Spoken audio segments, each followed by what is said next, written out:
Somebody have his phone number. Yeah. Should have it. You got it, Ken. Robert's usually the first one here.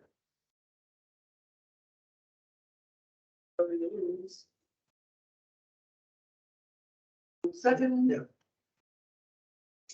I'll just call him at once. 299-0852.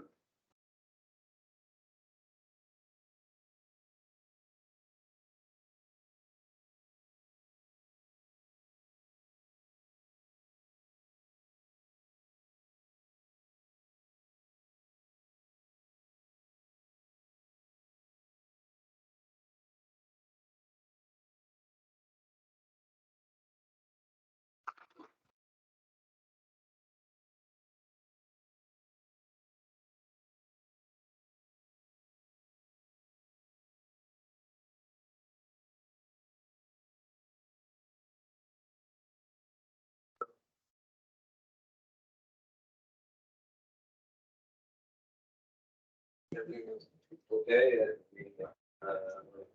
gonna be here now. All right, we'll wait on it. Sir, you want to start with that? Let's see, Justin. I don't think we have a date. I don't think we have a quorum. Up here.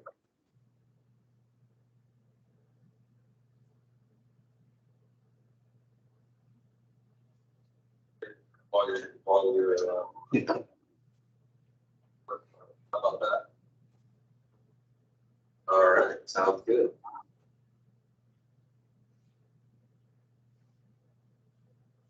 So he's working on getting signed in to his computer, so I'm just gonna put him on speaker. Right here. All right, Robert. Isn't that just the pit? Anyhow, let's call the roll. So, call this meeting of the State Park Advisory Board for Kachemak Bay State Park to order. Date is February 8th, 2023. So I'll call a roll. Kirsten Dixon. Sue Christensen.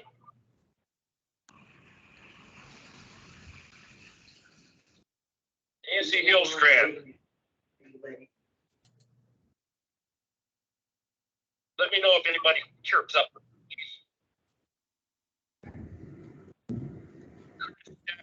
I'm here. Thanks, Curtis. Jeffrey Lee.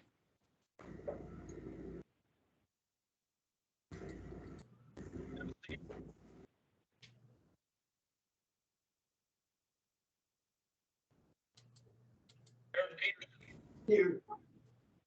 Thanks, Aaron. Meg Cicerelli. Meg, you there? Meg, she's not here. She's not there? She's not here. Can everybody online hear Robert?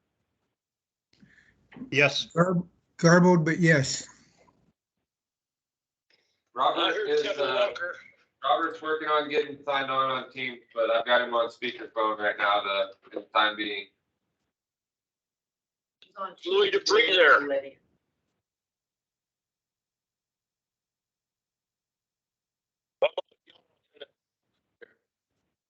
Good. Back to the names that I didn't collect. Kirsten Dixon.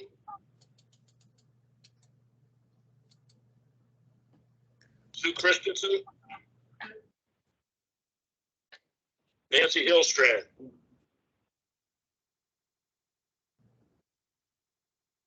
Jeffrey Lee.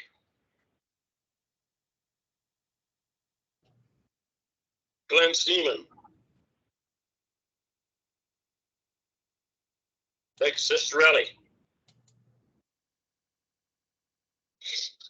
Louis Dupree. Wow, we have an amazing 5 people there tonight. This is Kevin. I'm on Teams. Okay.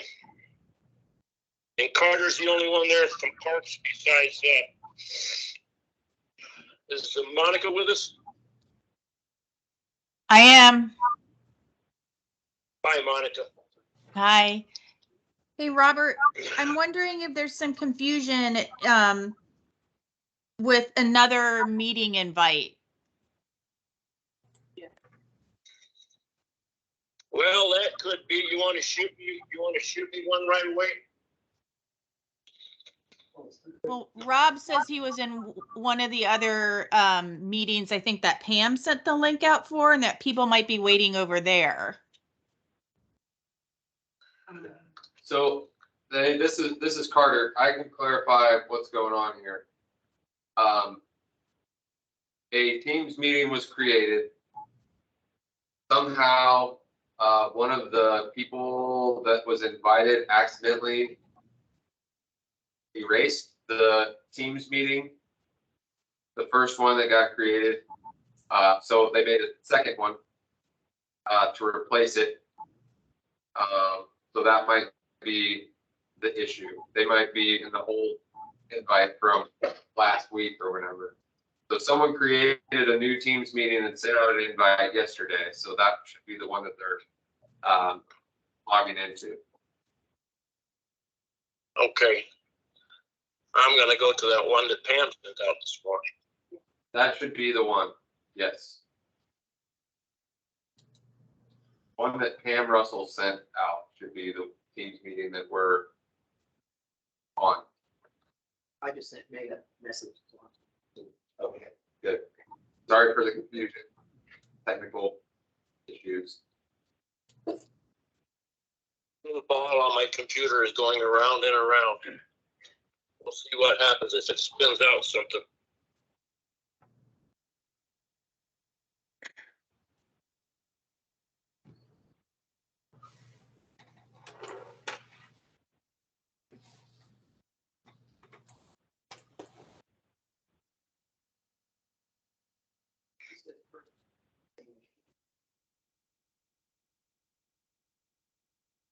And Robert, Jack is on the line also.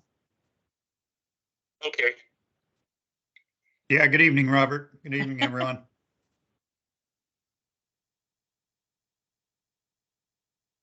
And I don't see the link that, the invite that Pam sent out. I don't think I was copied on that, so I can't get on that meeting and check. Was somebody going to try to get onto that Teams and direct them over here?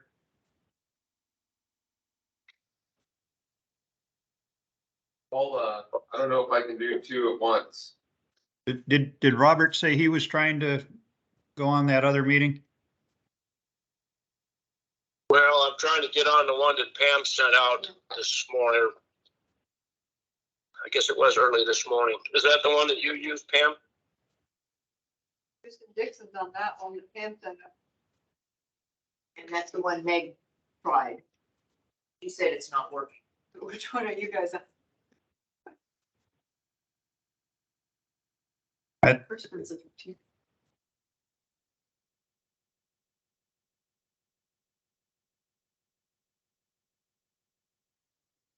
Microsoft Teams. I got two other seminars that I have had to use this thing on, and now I can't get out of that one. So stand by.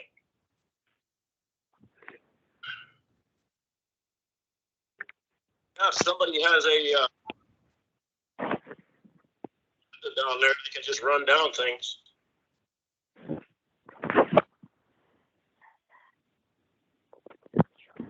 Yeah, hey guys, this is Jack. I'll try calling Meg and see if I can have her relay and get on this Teams invite then.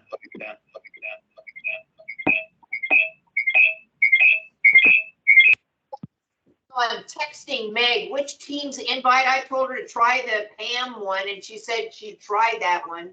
She's gonna jump out and rejoin. Kristen can't get on the Pam one.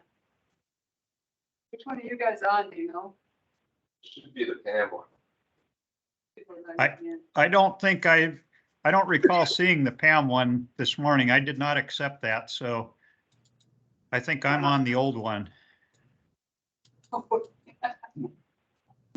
Well, if you're on the old one, then it's a possibility that I'm on the old one too. Yeah, I think this is the old one. Hey, this is Jeff Lee calling. Hey, I just hearing your confusion now too. I'm on the call in, and I was at the wrong meeting for a long time, and I'm like, there's no way. And so then I went back and I went to an email and put in an older number, and then I showed up to this meeting. So I'm on an older, if that's part of the questioning.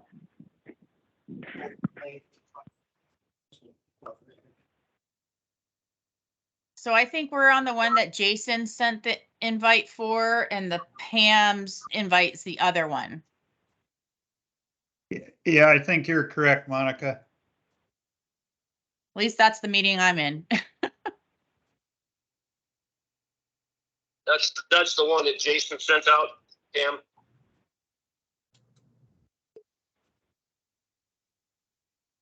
I did not get Pam's info. So you're on the Jason. I'm on the Jason one. Okay.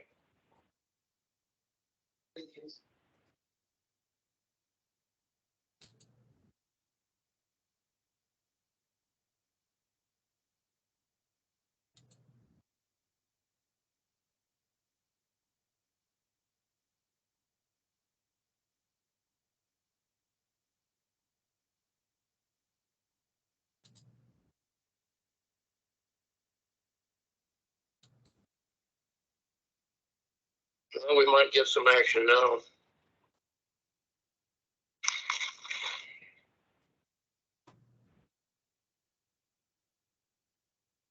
Okay, I see Meg.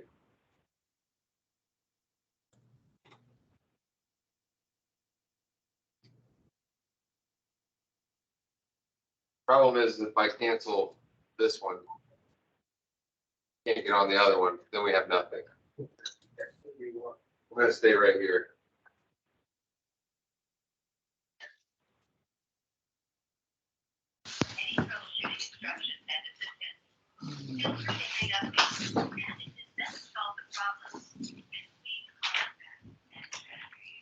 Hey guys, I just got off the phone with Meg, and she was attempting to get on the link that Pam sent out and was unable to, so she's going to join on Jason's link. Yeah, we see her and Louis as well. Okay, great. Because I don't have Jason's link. Or some Jason's.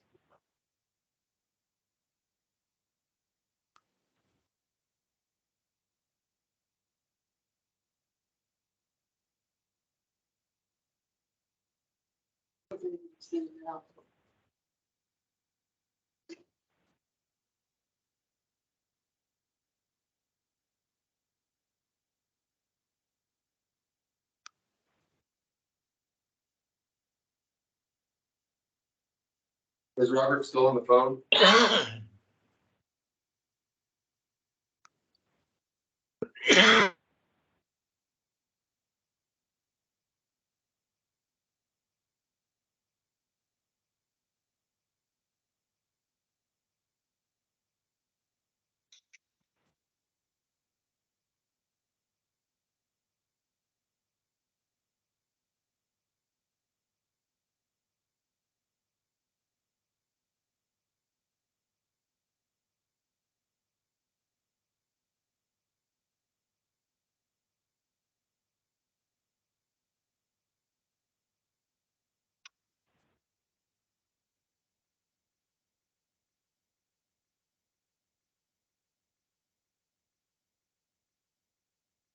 Robert, you there?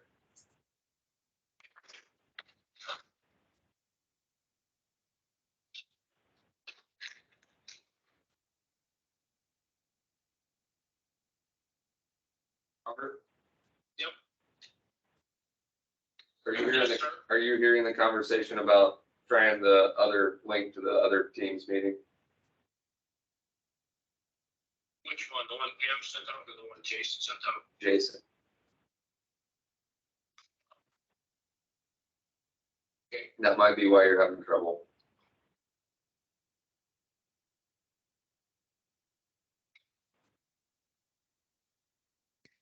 Hey, Robert, this is Jack. Do you want me to send you the link that we're on?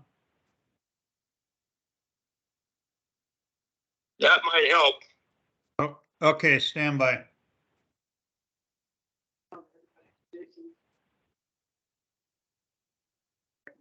There are only two, right? So there was three.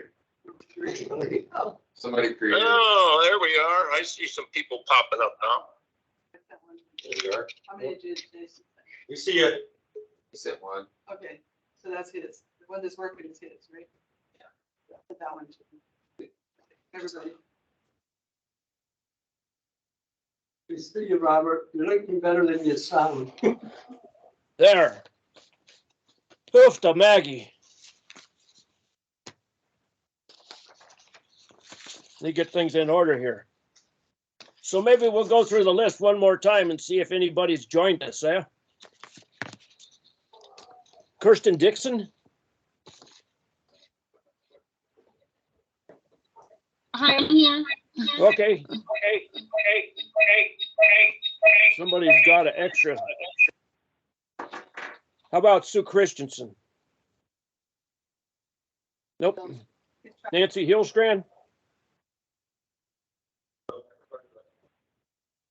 Jeffrey Lee. I thought I heard him. He was here a minute ago. He was. Yeah. Glenn Seaman. Jeff Lee, I'm here. I got to unmute. Sorry. Okey-doke. Glenn Seaman. Meg. I see you.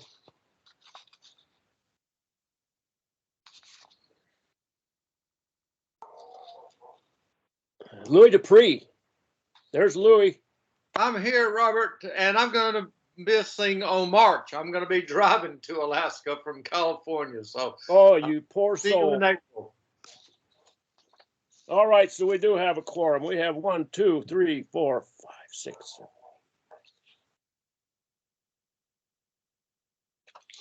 Ten members. We have a quorum. And this is Kevin. I'm here and muting. Yeah, I got you, Kevin. All right, next. And Rob, Yes. I just got off the phone with Pam and she said that the other folks that we're trying to get through, they're gonna jump over to this meeting, so. Want to wait a Should few be good. minutes? I think it's good before we can go ahead and start. That shouldn't be too long. All right. So the first order of business is to approve the agenda. If somebody, are there any additions to the agenda? If not, if somebody would like to make the motion to approve the agenda. It's approved. I second it.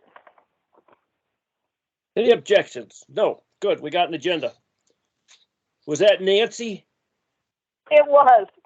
I Okay. was one of them left out in the hall. So, Oh, nothing like standing out in the broom closet. yep, there's a bunch of us. So. Next item is to approve the minutes, the corrected minutes. Did everybody see the corrected minutes? We have the minutes from November 9th, 2022, and I think I captured everything on that one that people wanted, so you should have got a copy of that. So, and in the future, if we can get those minutes out, and I know that's really difficult to do that, but trying to correct minutes the day before, we may as well just wait till we have a meeting, so. Anyhow, is there a motion to approve the minutes from November 9th, 2022? Robert, this is Camille. I have a correction. My name is spelled Cameale. I will make sure that your name is spelled right in those minutes. I think I've submitted that correction with every set of minutes. I think you did too. I'll Thank you. take care of that on 9th. Any other corrections?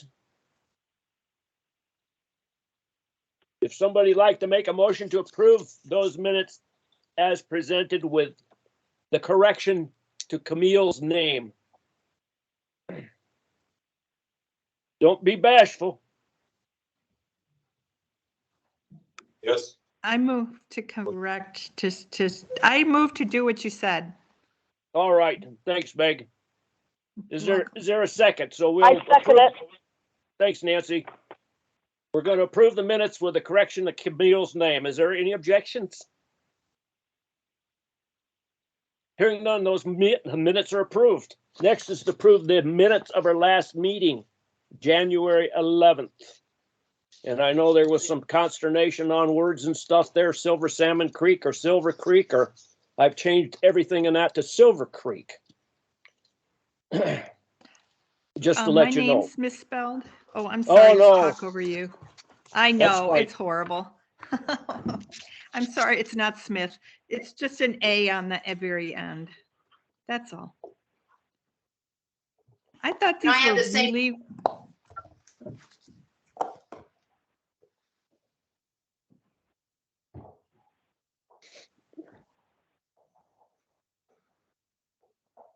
On the 11th of January. I can make those because I have those in my computer and I will shoot those back up to whoever wants them when we get done here. I move that we accept those minutes as they amended. Thanks, Louis. Second, is there a second? So, Second. hold on, I have a correction. This is Aaron. Oops, question from Jack Blackwell.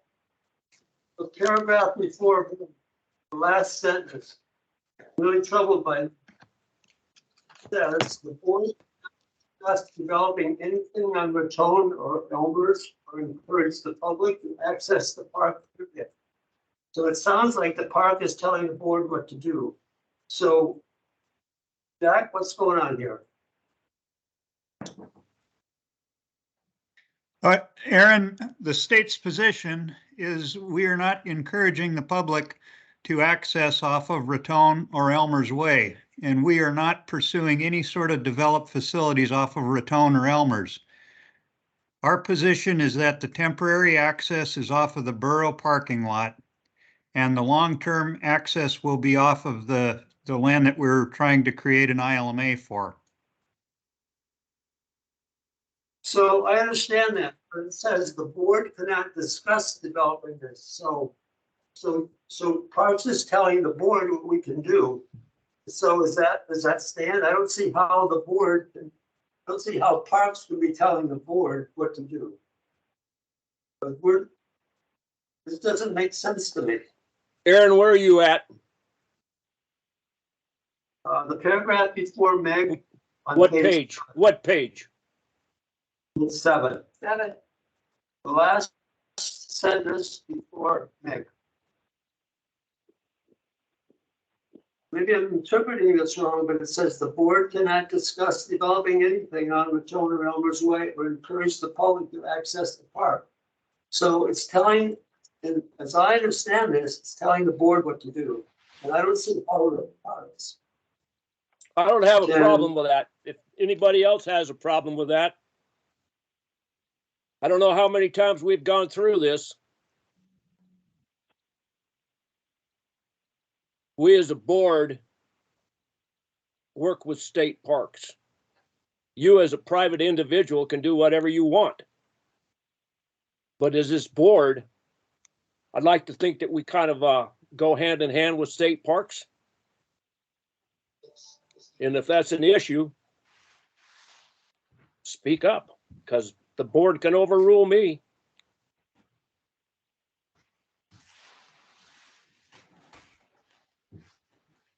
Well, if that's the way you want it to be, that's fine.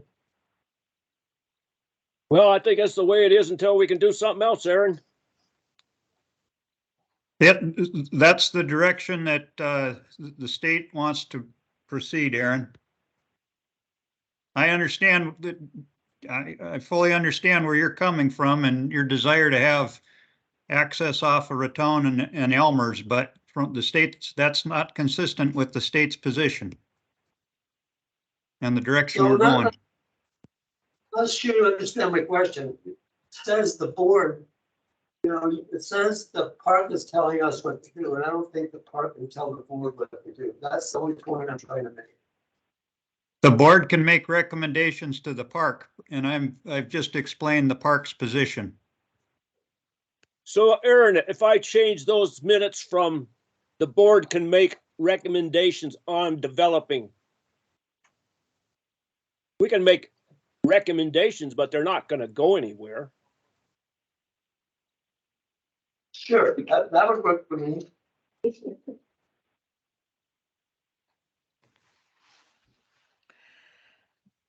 Okay, I'm going to take can't discuss out.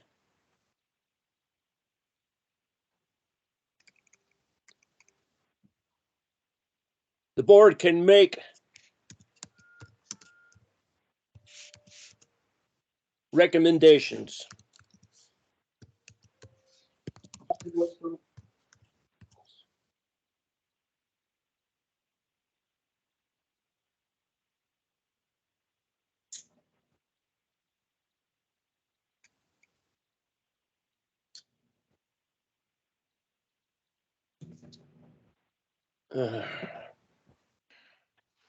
I think that for historical purposes, would we want to consider just tweaking that wording just a little bit to say that the board is within its rights to make recommendations, which the state is within its rights to accept or reject. I mean, that's really kind of the gist of it, is it not? Yep. Yes.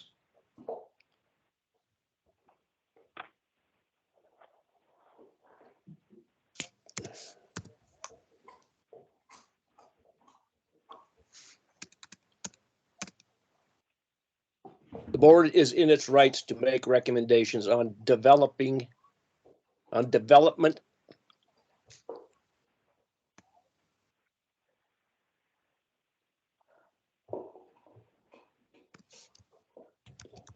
So should I withdraw my motion to approve the minutes? Yeah, Louis, we're going to have them as amended. Okay, I'll withdraw the motion.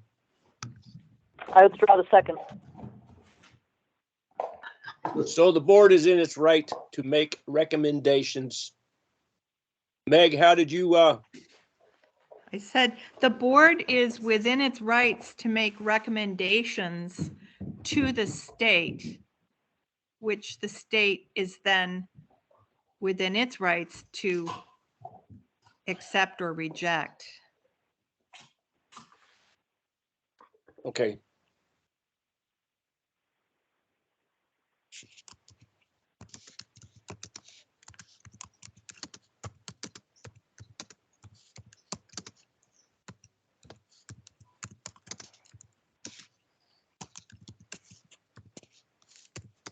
Yeah, hi, this is Kirsten. I'm going to jump in here just real quick while Robert's typing. Is that what was said in the transcripts? Because, we have audible transcripts that are the permanent record. And so I don't know if we're modifying our minutes, from that audible record. I don't, I'm just saying, I don't know. Well, who knows how Sue heard it, right? Because she was the one taking minutes. Darn good minutes, by the way. No, I actually do the minutes, Meg, and I often have my assistant Hallie help me transcribe them from the audible. So Hallie okay. writes them all out, and then she submits them to Sue, and she submits them to Robert. And it's Thank you. I don't know. It's difficult for someone to, there's no names on those, on the auditory records. There's no names of anybody. So if someone's, and Camille, I've mentioned your spelling to her, etc. But without the ability for her to, to listen on a headphone to our entire meeting and then transcribe them for us. It's not really her job even, but she's, helping us all out because Pam's just too overwhelmed to do this. So I don't, Pam says that the taped meeting is the record. So I don't know, like if it's okay to change the record and make the minutes or whatever. I don't know what you guys think, but whatever. Pam, this is Robert. So sometimes that tape is not audible. And do we want to make that the official record, or do we want the corrected minutes the official record?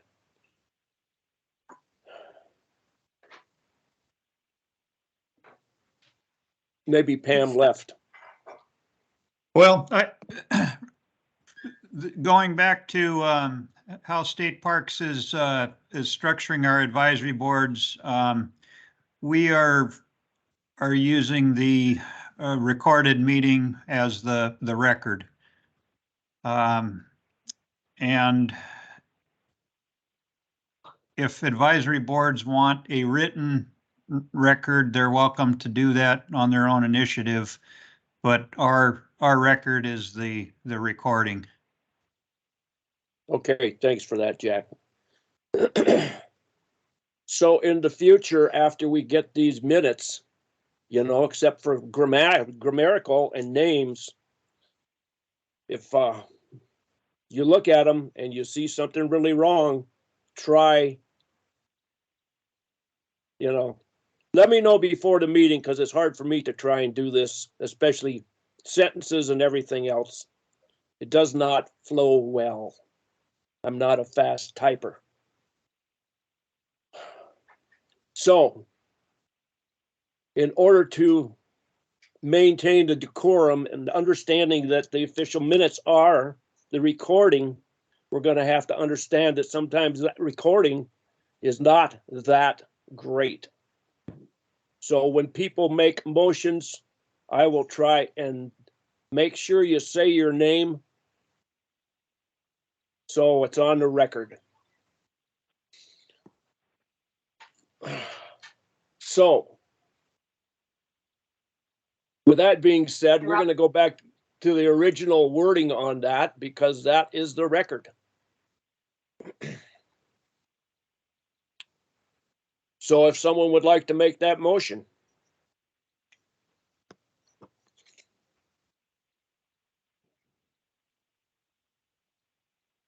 Robert, this is Janet Klein. Just a couple things. So I submitted quite a few corrections to what I said last time. I introduced myself as a volunteer heritage specialist. That did not come through in the minutes. A number of other things. That's on the new minutes, Janet. Those are on the corrected minutes, right? But if we leave it standing as it was in the tape, then it comes through there, but it didn't come through until I corrected those. And a lot of us worked off the paper. Also, for example, in the minutes, it says, in the printed minutes, it says ILMA and IMLA. Those two are interchanged erroneously.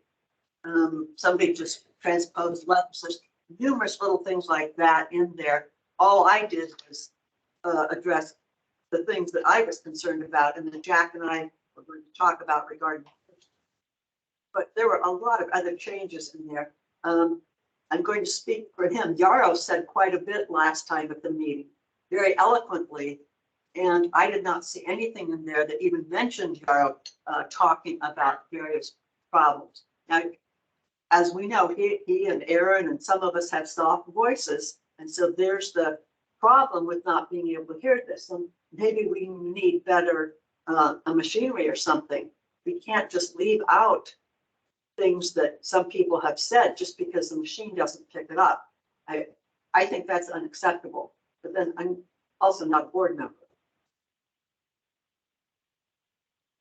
Well, I have a little heartburn with the way that we're doing it too, Janet, because it certainly doesn't catch all the conversations. And if we can't edit that, we shouldn't be throwing a whole bunch of new text in there just to suit our feelings. But we should be able to,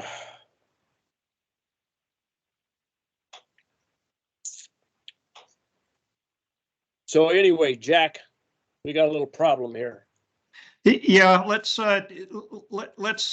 maybe get a few board members together here between now and our next meeting and work through this and come up with some options for addressing this and some recommendations. Let's have a working committee work on this here offline and maybe we can get back on.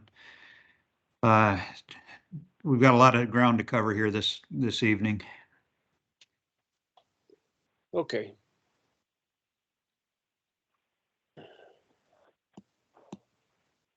All right, so with that, we don't have to approve these minutes tonight. We can discuss those at our next meeting. Does that make everybody happy? Yes. Hey, Robert, Yeah, that sounds good. This is Kathy. Is there any way I could do the Friends report and take off? Because I have to leave by. Yep. If that's all right with the board, we will suspend rules and let Kathy make her little report on Friends of Kachemak Bay State Park. Do a little.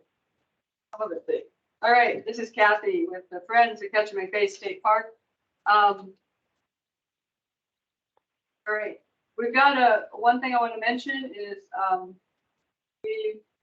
we're working with Brent Higman, we call him Hig, on and his group of guys with their LiDAR to work on possibility of some alternative route improvements on Alpine Ridge. Alpine Ridge improvements on the priority list for the parks, and Hig just happens to have LiDAR for that area.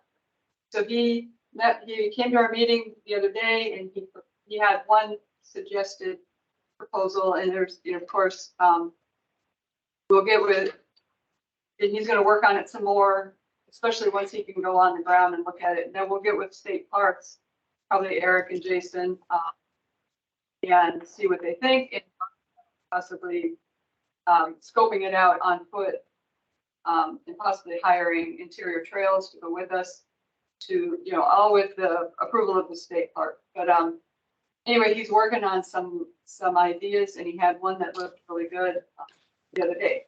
So anyway, that's in the works. And then if this goes forward, then a grant, and working on it in the next few years if it gets approved by state park and all that. So because Alpine Ridge has some big mudslides and really steep sections, and the tundra is getting all trashed up there. So it would be a trail that would keep people on a path on that upper tundra. So we're working on that, and stay tuned. And then we're working on travel vouchers. Got a committee working on travel vouchers for young families tied on income to help more people get across the bay. We're working on a grant for that, and we've got a committee. So stay tuned on that. And then we have the Shorebird Friendship Walk we're having during the Shorebird Festival. And I think those are the most important things. We got a lot of things on the list, but a lot of things going on. And and we have the volunteer forum, I think just got approved, and that will be posted soon. So anybody who wants to sign that, then you're on the volunteer list for 2023, and then you get on the email list and get all kinds of cool emails to do really fun stuff. Okay, I think that's it. Did I forget anything? Nope. Nice job. Thank you. Thanks, Kathy. All right, so now let's get back on our agenda. So I think we're down to item 5, which is public comment. Is there anybody from the public that would like to make comment before the board?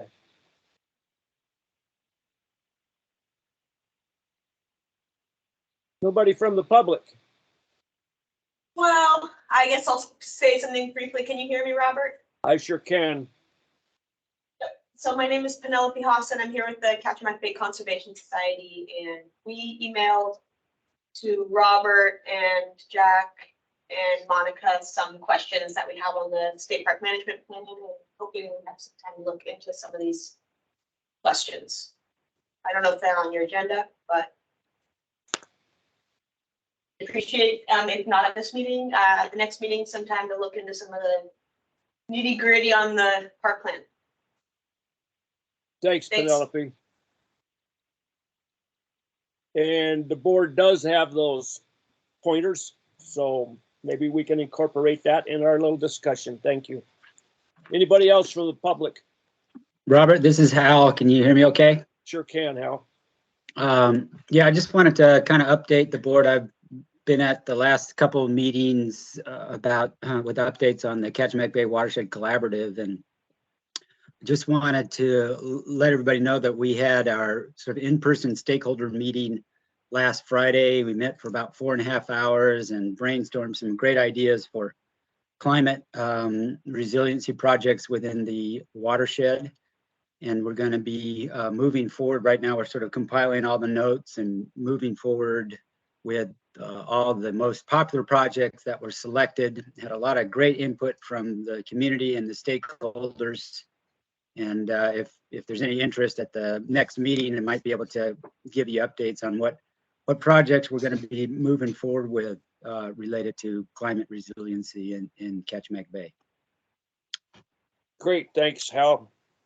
Yeah, that was a good workshop you guys put on the other day. So yeah, we'll be in touch. Yeah, thanks for attending that, Robert. Anybody else from the public? I don't see anybody else. Hear anybody else? All right, next we'll move on to visitors. We have no visitors tonight. So next we'll go to state park reports, and we'll start with Superintendent Jack Blackwell. Good evening, everyone. Just a few things from me. After our discussion regarding the Fish Weir cultural site, Silver Creek, staff will be scheduling a site visit when conditions allow, and we can coordinate that with Janet Klein as well. So we will be scheduling that here in the near future. I followed up on getting a cost estimate to print copies of the management plan. I contacted a shop in Anchorage and requested a total of 30 plans printed, and they quoted me $76 per copy. Let me repeat that. That was $76 per copy of the management plan. I checked with the director's office, and they recently printed the Scorp from the same company, which cost $97 per copy. That's what the price of printing has done. So that's obviously more than I think anybody wants to pay. So we'll continue to look at alternatives for trying to come up with a paper copy. And then just one final item. We've had some discussion and interest in mooring buoys in Resurrection Bay, and the Seward Advisory Board is very interested in that. We have same issues that came up with the Kachemak Bay mooring buoys and the concern of maintenance. The construction and installation of the mooring buoys is not the issue, it's the long-term maintenance. And so until we can figure out a way to ensure that we can maintain mooring buoys, it's kind of holding us back. So if the board wants to have further discussion with Seward, that might be an option for you guys to talk about. I know there was some interest with the Ketchikan Advisory Board too a few years ago, but if you want, I would encourage you to reach out to the Seward Board. And that's all I have. Any questions for Jack? Jack, statewide, do they charge for the use of those mooring buoys? And No, if, in fact- Alaska does not, we do not have any mooring buoys within our park system. The state of Washington does, and they do charge. So if it was like $20 a day to tie your boat up so it didn't drift away, you have a idea what we'd need to try and compensate for the cost of those? Probably not. That's a Not off the top of my head, but I Yeah. know that the divisions looked into this, I think about 10 years ago. There was some interest, and I think it was around $5,000 to maintain those every 3 years, each buoy every 3 years.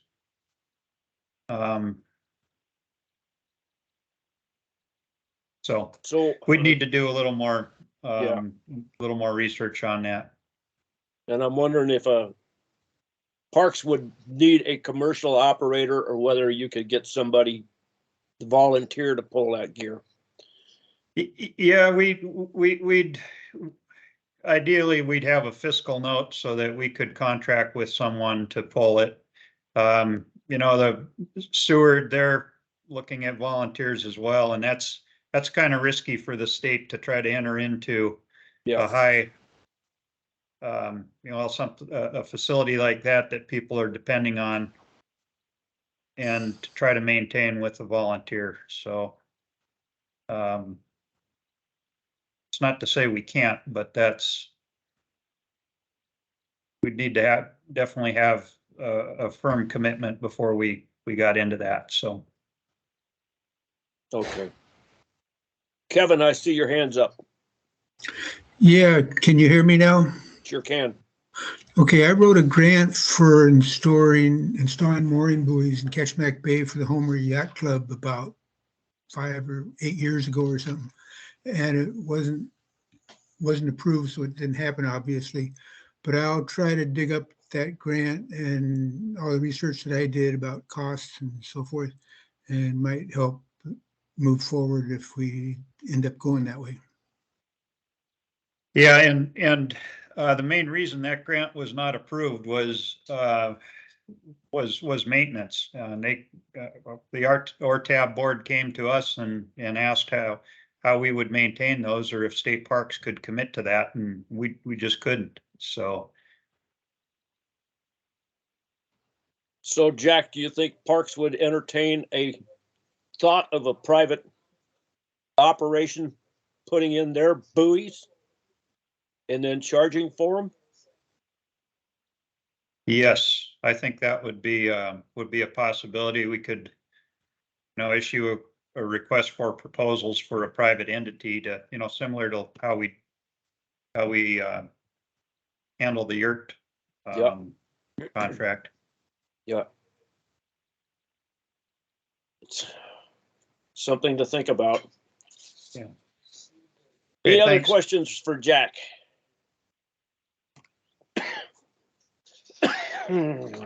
Yes, I have a question for Jack. Go ahead. Go ahead. Thank you.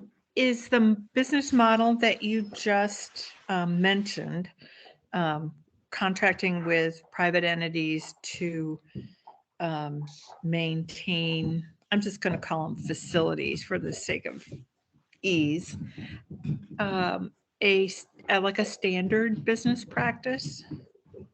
It is. It's possible for the state to issue a contract or a competitive park use permit for a private business to provide recreation services within the state. That can range from anything from operating a park facility like the Anchor River is a good example that comes to mind, or the yurt rental business in the park.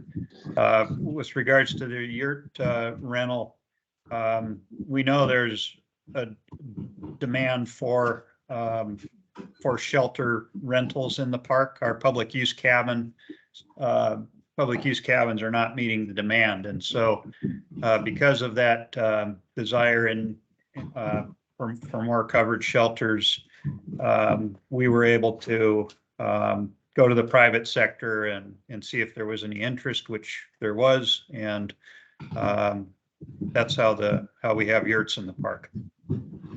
Cool, thank you. We Thanks, just Megan, can't for that lock question. into a lengthy contract. I think right now we're limited at about the 5-year period. So if someone came to us and said they wanted to invest 100,000 and they wanted a 10-year return on their investment, we wouldn't be able to accommodate that. And so that's one of the issues with the higher value projects. It's kind of hard for us to get, for the private sector to get a return on their investment within that 5-year period. Okay, thank you. Thanks, Meg. Any other questions? Don't see anybody jumping up.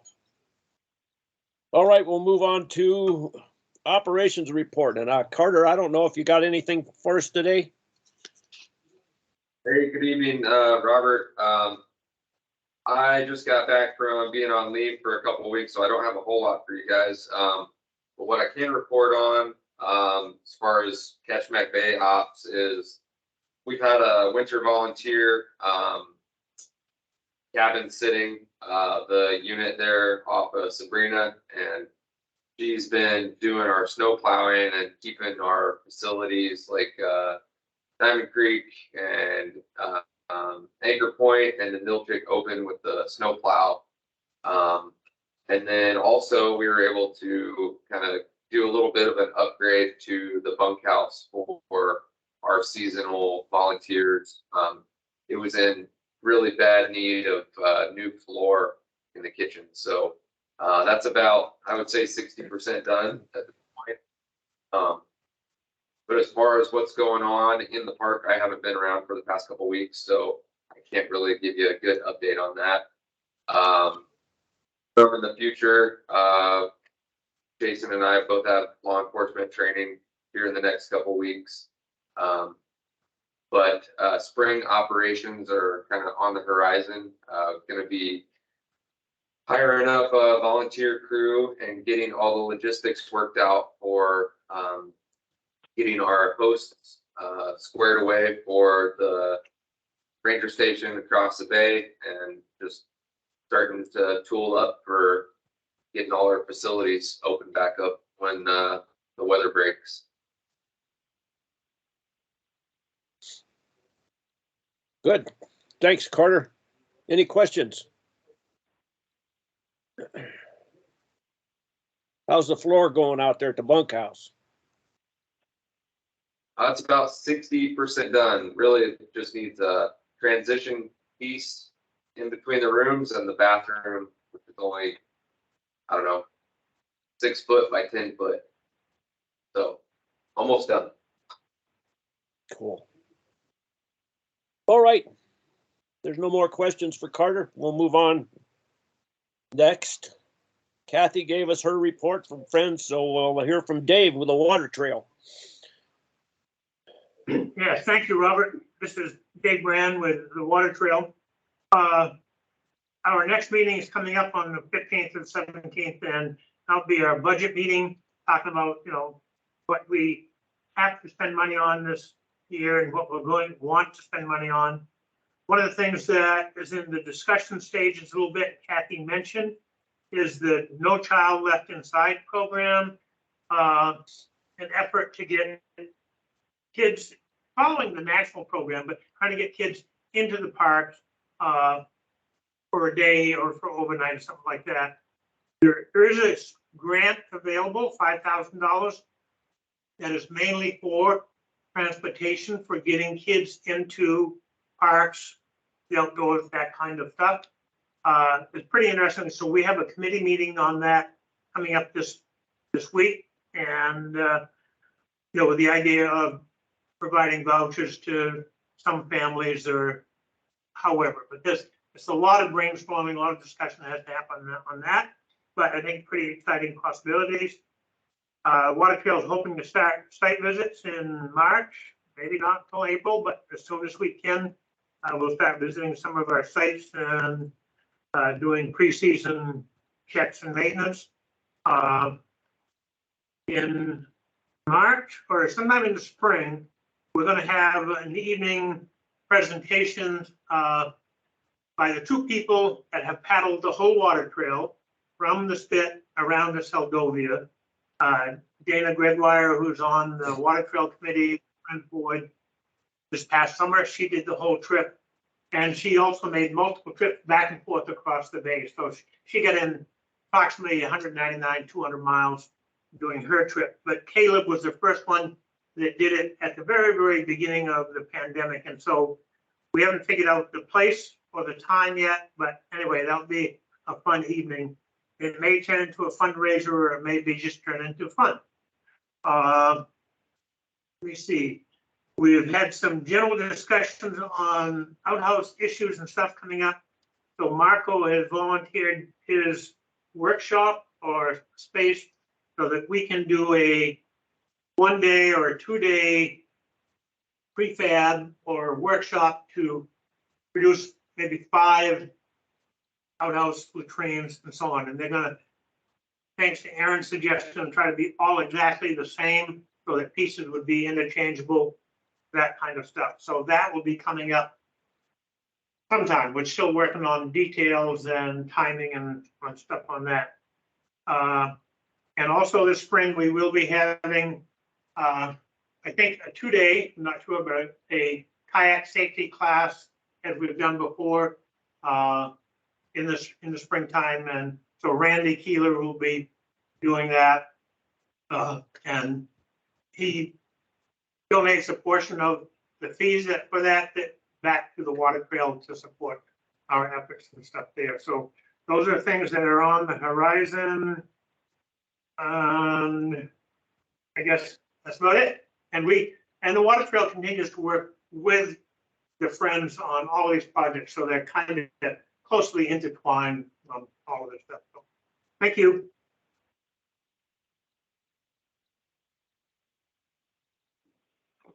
Thanks, Dave.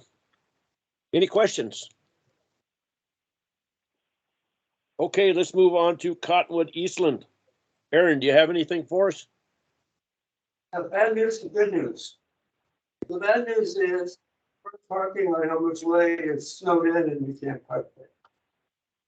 The good news is if you take East End Road all the way to the end to the top of the switchback, there's plenty of parking. You walk down the switchback about a half a mile. It's a 500-foot drop. And I put you on the beach. You can walk towards Homer, 0.77 miles, and you will be in Kachemak Bay State Park on the beach.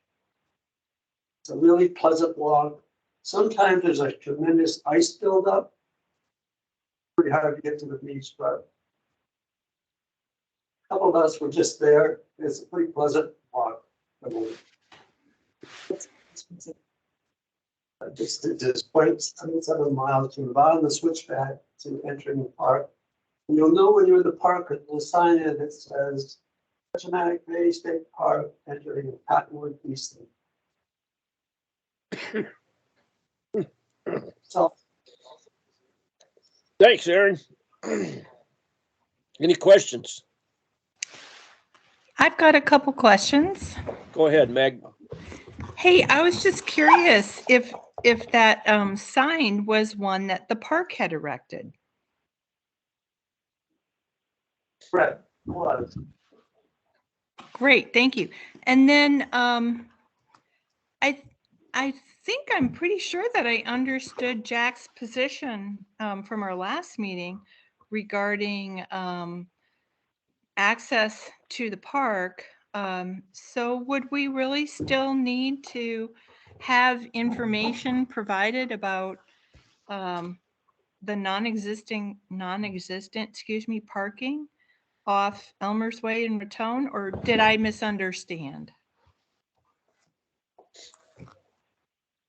I don't think we're doing any talking about that, Meg.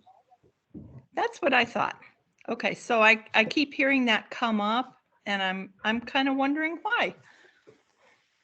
Well, So that private- may be a rhetorical question.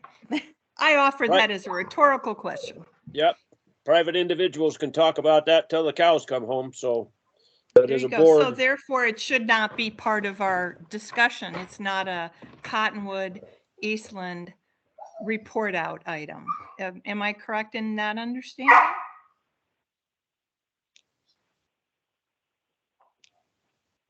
yeah, more than likely.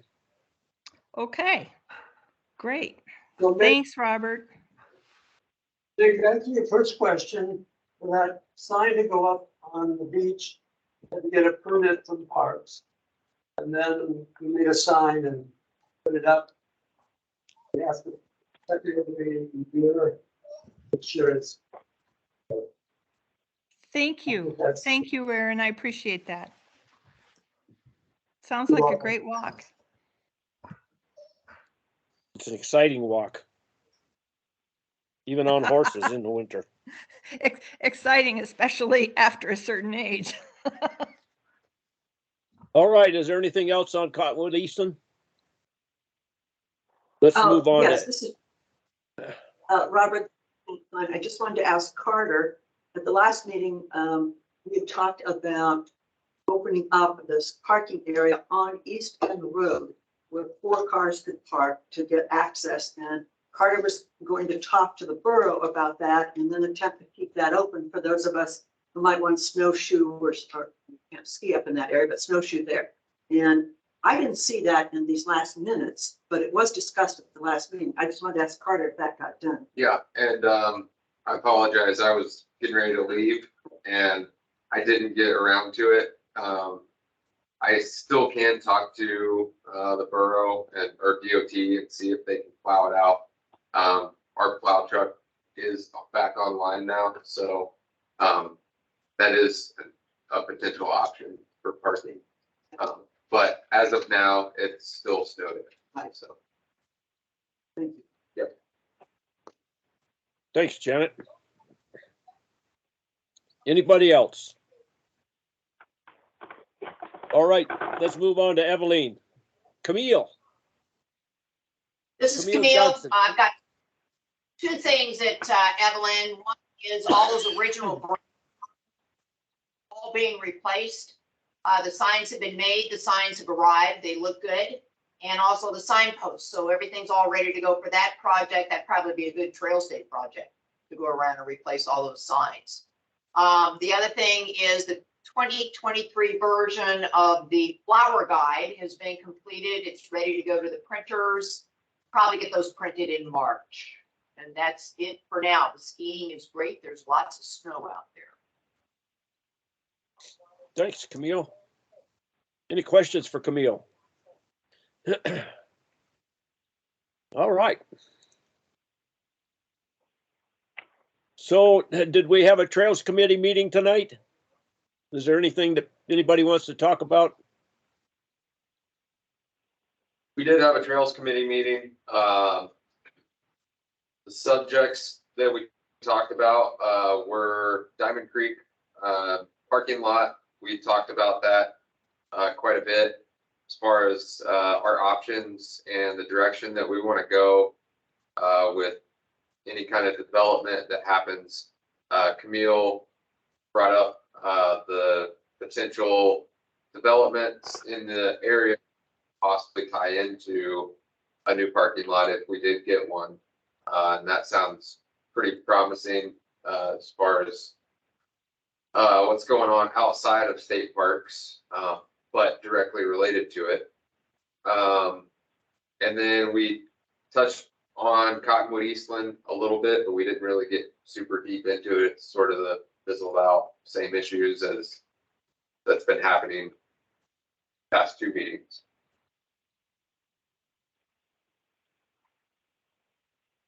Any of you guys from the Trails Committee have anything you want to add? Yeah, let me add just the people that were there. So Carter was there, Kevin, Camille, Dave, Darrell, Eric. Not sure. Aaron, can you give first and last names and make sure you enunciate for the record? So we know who Carter is, right? Yeah. Kevin Walker. Neil Johnson, Dave Graham, Darrell Hennett, Ken Peterson, Derek Brooks, and Jason Harriman tried to, and I'm not sure I think he was in and out of the way I understood it. Got it. I don't think so.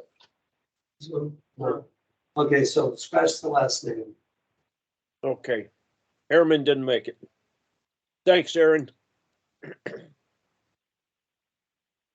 Did you have a subject for the next meeting? No. No, we're just, still talking about the same subjects that have been ongoing, still sort of waiting to see what happens with interior trails. And, I think the internal discussion between parks, staff on the local level, still needs to happen. Hopefully at our next meeting, we can figure something else out. Okey doke. All right. So next is the Habitat Committee, and Nancy, I don't know if you have anything for us. Nope, this is Nancy Hillstrand, and I don't have anything for you. Thank you. Okay, Nancy. So let's move on to old business then. So I don't think we need to talk about the social trail improvement possibilities. Well, no, we do too, so. Yeah, hey, Robert, if I can jump in. Yep. So Interior Trails provided a really good document regarding the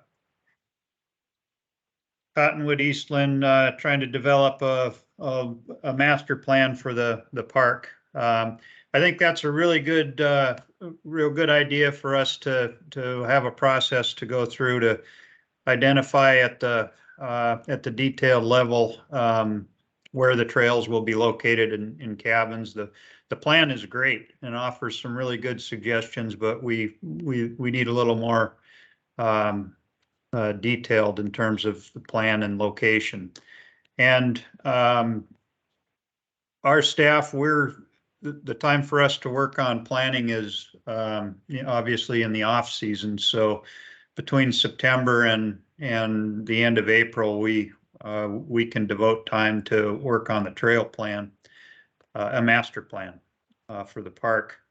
And I'd like to try to focus on that and figure out how we can pay for that. I know Interior Trails was going to get back. They've been out of unavailable here, out of country or out of state. I'm not sure, but I believe they were going to provide us with a cost estimate when they get back of what that would cost, and I'd like to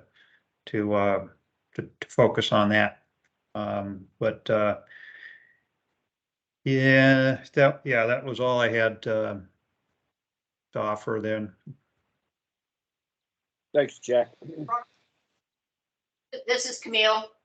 Go ahead, Camille. So at this point in time, the Interior Trails report is in Parks' hands. Nothing further will happen until Parks makes a commitment to work with Interior Trails. I am having another meeting and ask them if they can give us some cost estimate for what it would cost for a master plan. But until Parks commits to work with Interior Trails, there will be no further action on trail development in Cottonwood East. I wouldn't imagine it would too much of Parks' times to answer the questions that Interior Trails needs to be able to start working on the preliminary plan for certainly for the trail going from East End Road over to Greens Road. I probably could answer all those questions, but I don't have the authority to do that. And they need answers from Parks before they can go forward with anything. So we are available, Camille, to work with Interior Trails, but we don't have funding to pay them. That's correct. So, We're looking at a parks commitment to work with them, not the funding at this moment in time. And if we can't look for funding until we have no parks is going to work with them. yeah, well, we'll gladly work with them if we can find the funding to pay them, and I guess we need to be clear if we're depending on where the funding is coming from. If it's coming from the state, we have to go through a competitive process to award it. We have procurement rules and process to follow, but yeah, I mean, grant for the planning part of it, and then do the planning, and then this fall get a larger grant for the build out. Okay. That's my line of thinking on that. And there is Camille, is there funding to pay for IT to do that initial trail planning? There could be. Okay, so I guess maybe so we don't take up a lot of board time, maybe we can talk about this tomorrow, Camille, and the logistics and details. Yes, Jack. Okay, sounds good. Thank you Wonderful. very much. Progress.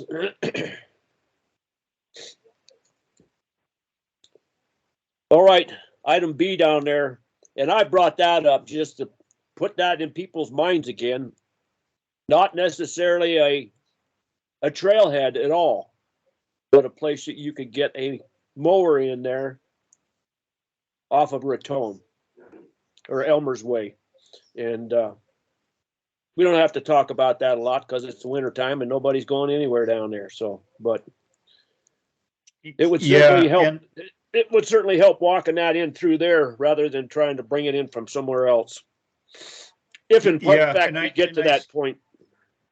And I certainly see that that point. What I'm concerned about is creating future problems. If we end up with a cabin and there's a shortcut to get to that cabin, then I'm concerned that could create a long-term shortcut social trail, or not necessarily. I mean, it's essentially a service road that would be appealing and attractive for folks to shuttle their gear in. So I'm open for discussion.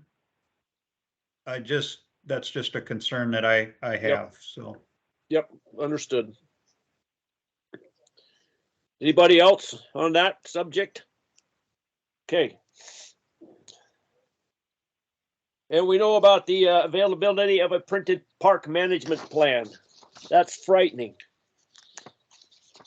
I'll go buy a dozen eggs these days. All right, we were talking about HEA and the survivability of their power line, and it would be very interested to know what their long-range plan is. And that's why that was on there, and maybe at some board meeting we could have a little chat with somebody about that issue.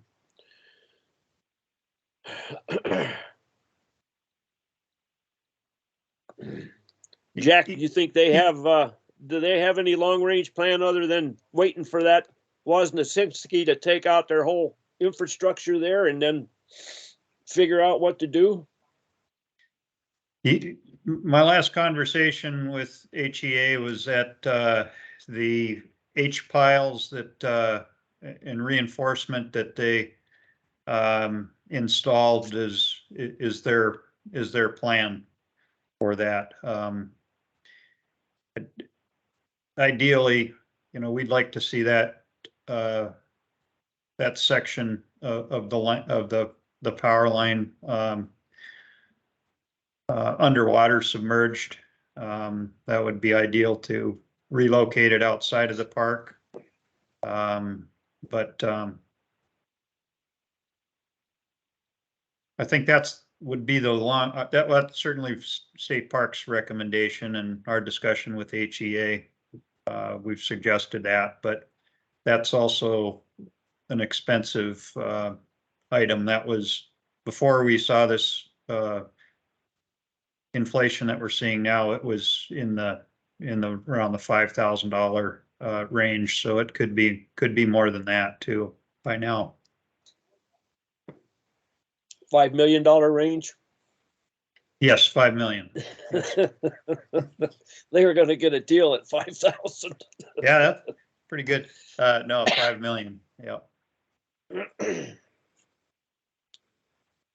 But if if the board wants an update from HEA, we can certainly request or see if they'd be interested in meeting with the board, providing an update. Robert, can I jump in real quick? Jeffrey Lee. This is Kurt Jackson. Oh, Kurt Jackson. Thank you. Give me a name. Yeah, right. I just want to check in, like, how many years have been spent trying to divert this project now? Are we at year 6 or? Is this? That sounds about right. I don't recall the exact year, but I think it was back in the 15, 16, somewhere in there. We've taken their crews across several years, like it's got to be $3 million have already been sunk into that whole diversion project. The nearest, they built these retaining walls and that the sheet rock down there or whatever it was, and it just everything keeps failing. So I was just curious if we're starting to hear from them what the long range plan might be. I think it'd be useful to know. It's been a lot of effort. Yes, they have spent considerable effort, and we, their initial request was to relocate the power line in a different location, and we explained, and they understand that that would require legislation to authorize that change to authorize a new easement. So that's why they focused on maintaining it in the existing right of way.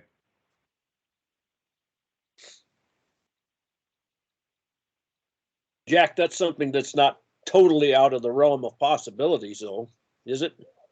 No, would require an act of the legislature. Do they have a route plan for something they'd like to do? Initially, they were looking at an area on the hill. Yeah. But I think it's still, the issue is crossing I think what we saw this year is most of the Wozniacki is flowing down through Stonehawker now. So that will be a challenge. There will be issues trying to cross the Wozniacki, and we don't know where that next channel will be. It's alluvial. It continues to move. It's dynamic. So that's why our recommendation was just submerge it from the end of the spit to Peterson Bay. Yeah. So it comes in on Stonehawker through that lake, and then it comes out of the lake, and then it diverts into that right away for the power line, it looks like. Correct. And that's a nice straight shot, so I'm sure it will scour that out quite significantly. Okie doke. Well, next we got new business, and everybody got a copy online of the management plan. And we have Monica Alvarez with us, so if you have any questions, and I know that Penelope Haas had some comments that she made, and is she still with us? Hi, Robert, I'm here. Okay, well, let's see if the board has any questions first, Penelope.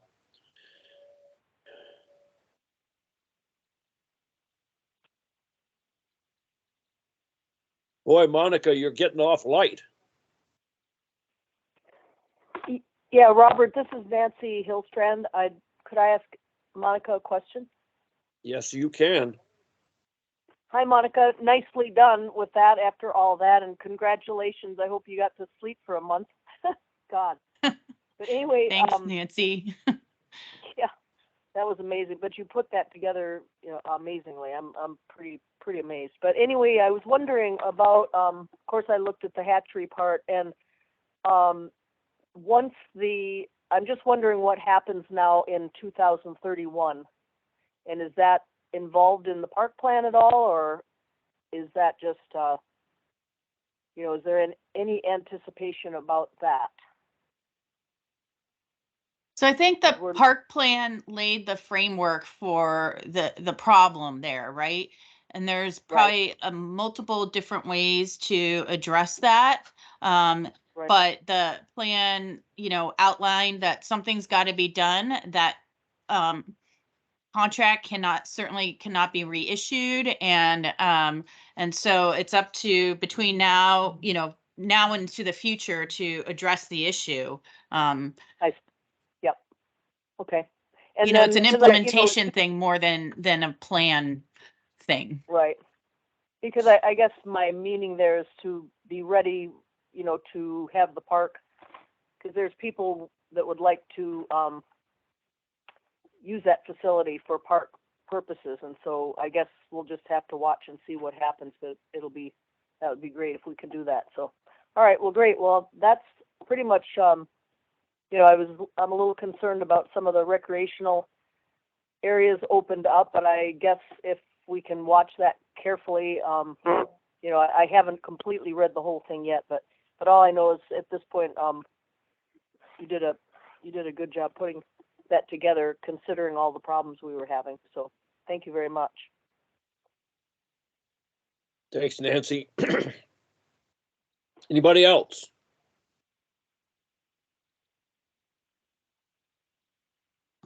Go ahead, Louis. Yeah, I have a couple questions for. The first thing I saw is that, if I remember correctly, the board had recommended more distance from trails and public facilities for hunting and trapping. And I noticed the new plan has moved it back to a quarter of a mile when we recommended further. And I wonder if she could tell us why that was happening. Hey, Louis, this is Monica. Do you want me to take this one, or do you want to take it? Well, I was just going to say it echoes the change in regulation. So one thing state park plans cannot do is kind of, our plans are not regulation. And so while we were undergoing this planning effort, what we do is echo the guidance. We mirror what's in regulation in terms of the guidance in the permitting table. And while we were going through this planning effort, state parks changed the regulations and backed it back to a quarter mile. Is that what you were going to explain, Jack? Yes. Okay. So what was the point of us making a recommendation if the state park's going to do what they want to do anyway? Well, Louis, there's sometimes, we are directed and to move in a certain direction, and this is an example of that, where the administration wanted us to handle this a little differently. So that's how that went down. Well, I still don't understand that. I mean, for example, up on the Hall Road, you're not allowed to hunt within a mile of the highway.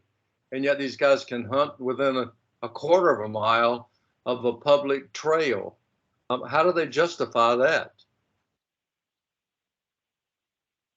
I think it depends on the location, and I think there's just a lot of other factors that come into play here, Louis, and I understand your concerns. I was disappointed that regulation was adjusted like this, but that's the decision that was made, and it was made above my level. I understand, above your pay grade. The other question that I have is, according to what the management plan said to me, is that the regulations for hunting in the state park are totally up to Fish and Game. And it seems to me that if the park administration can decide on how far we can hunt from trails and outhouses and so forth, why can't the park make up their own rules for hunting? And why does Fish and Game get to decide that? Because that's ultimately what the Board of Game is tasked with.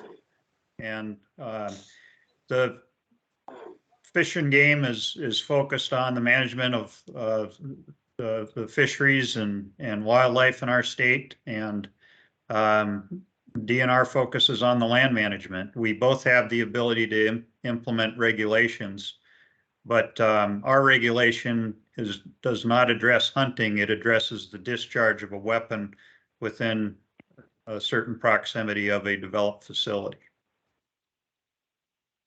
All right, well, thank you. Just to add to that, Louis, Fish and Game sets the allocation and method and means, and then what DNR can do is promulgate regulations associated with public safety because of facilities and things like that. But what they cannot do is directly address hunting method and means. So those regulations are related to public safety around facilities and trails.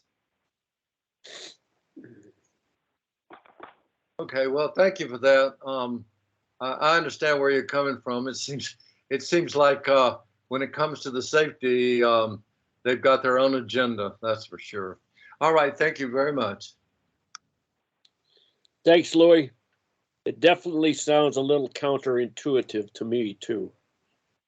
They have pedestrian traffic on. Go ahead. Is that Nancy? Yeah, just one more thing on the, Fish and Game and the park. With the protect and preserve of the natural resources, I guess somehow there must be a way, and there is through the cooperative agreement, I guess, within at least the critical habitat areas. But it seems to me that the park needs to be able to protect the resources within the park, and we've lost, all our crab and shrimp and, so many, almost lost our goats, from poor management. And so maybe we could look into somehow being able to have a voice in there just to protect the resources, because that is our, the park's marching orders also. And it is in the cooperative agreement pertaining to regulations and the Board of Game and all that stuff and Board of Fish. So is there a way to look into that, to just try to see if there's any way to at least protect the resources so that there's a voice there? Interesting thought. Well, ultimately, yeah, Nancy, the park was created for the protection, with the lands were withdrawn from the public domain and established as a state park. And so, we do our best to try to manage the resources and provide access. And so it's, we, as you point out, we have an MOU with Fish and Game, an agreement, and that guides and directs us to work together, and we do. And but it's also a challenge. We also access to resources is very important for Alaskans, and we also are balancing that. So it's it's not access, it's over harvest is what it is. And so I think that's the difference that I'm talking about, because I understand access and I understand hunting and all that stuff, but the problem is that we've had some desperate over harvest going on in the waters and the and the land. And so maybe there's some way to formulate a better MOU or something where we write something up and just say we want to be able to protect the resources because it's actually in the statute, So anyway, that was just my point, but thank you very much. And Nancy, I would encourage the board for the next round, you know, if there's a specific proposal, you can always make for the Board of Game or Fish. I Right. think that's where the advisory boards have seen the greatest success. I've seen it in other parks, and it's a suggestion you've heard from me before. And Great, ultimately, you know, we rely on the expertise within the Department of Fish and Game. You know, they're the experts in the management of our wildlife and our fisheries, so. Yeah. Well, it just So- seems as though the framework says different. You know, when you look at the framework that the park works on, and it says that we're supposed to be, you know, there. I don't remember what that is, but maybe, you know, that some of that wording needs to be thought about too. But yeah, to go through the Board of Fish and the Board of Game, you know, they are the ones making the regulations, not Fish and Game necessarily. And but Fish and Game is supposed to be protecting these, you know, these populations, but it's just they've kind of faltered here in this park. So I'm a little concerned about the natural resources of the park from Fish and Game, actually. So anyway, well, thanks again. Yeah, I don't think Fish and Game has a Department of Tourism. This is, make a comment, Nancy. Jeff Lee, is that you? It is. Can I make a comment with Yes. Nancy? When Nancy's saying about, you know, the experts, the pros, the Fish and Game on, you know, protecting the resources the park has, and also then the park's responsibility. And, you know, they need a report card. Since, you know, what, 1975, even 80, we still had most of the park resources. And since 1980, all of us know that wasn't that long ago. Nancy, you probably have a better, you know, Nancy says we're missing our crabs and shrimp, but what, we've lost some 35 species from being abundant, and I mean abundant, to non-existent to the point that nobody can get anything. So we don't have Kachemak Bay, a bay of abundance. We have Kachemak Bay, the bay of just gone, you know, it's over harvest. Nancy, how many species have we lost since 1980 in the waters? Yeah, I'm not really sure, but it's at least 20. And you know, you think about clams and 5 species of shrimp and 3 crab, and like I said, the goats, which the Fish and Game now has been trying to bring them back. You know, it depends on the manager, and that's why to have some sort of a handle where, you know, and to have it a critical habitat area, especially, it's like, wow, we have a double, you know, it's probably some of the strongest resource protection in Alaska. It's a place this happens, but we've lost them anyway. And so then, you know, it's just a matter of maybe we can figure out a way to figure out an MOU or something, just so that people, the Board of Game and the Board of Fish understands this is a critical habitat area as well as a park. So, but yeah, it's a tough one to just stand by and pretend that Fish and Game's going to take care of it. So somehow maybe we can figure out a way to alert them that this is a special area down here. So. Thank you, Nancy. Anybody from the board have any more comments? Yeah, I have a comment. This is Kirsten Dixon, and I have my hand up, but I don't think we're all able to see. Oh, I see your hand now, tonight. Kirsten. my little yellow hand. I see there. your little Okay. yellow hand.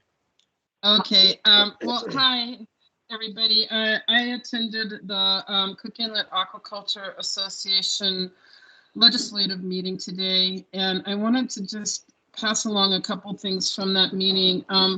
Well, it was mentioned that that there was an amended agreement that was signed by Fish and ADFG, F&G, and CIAA. The amendment was made in on October 12th. And this amendment moved the termination of the CIAA contract with Fish and Game from 20 2032 until 2042. And it was mentioned in the meeting during a CIAA meeting today that Fish and Game's messaging was that if CIAA terminated the contract with Fish and Game, the Fish and Game would find another operator and continue to operate the hatchery within the Tutka Bay Lagoon. So I wasn't aware of any of that before today, but I just, Nancy, I don't want you to get disappointed and, really zoom in on this 2032 date, because, the plan is the plan. It's not regulation. And so we're all working under the assumption that the plan will be, followed, but there's still maybe a lot of questionable actions between now and 2032. So I just wanted to provide that that little update. I would expect no less. Okay. Anybody else? Well, then if it's okay with the board, I would invite some people from the public to address this with Monica possibly, if that's all right. Are there any objections to that? Penelope, go ahead. Thanks, Robert. Yeah, hi, Monica and Jack. Thanks for joining. I guess since we're on the subject of hatcheries, I'll just start there. Christian Dixon said that we're not dealing with regulation, and I guess I'm a little confused because I kind of think maybe we are.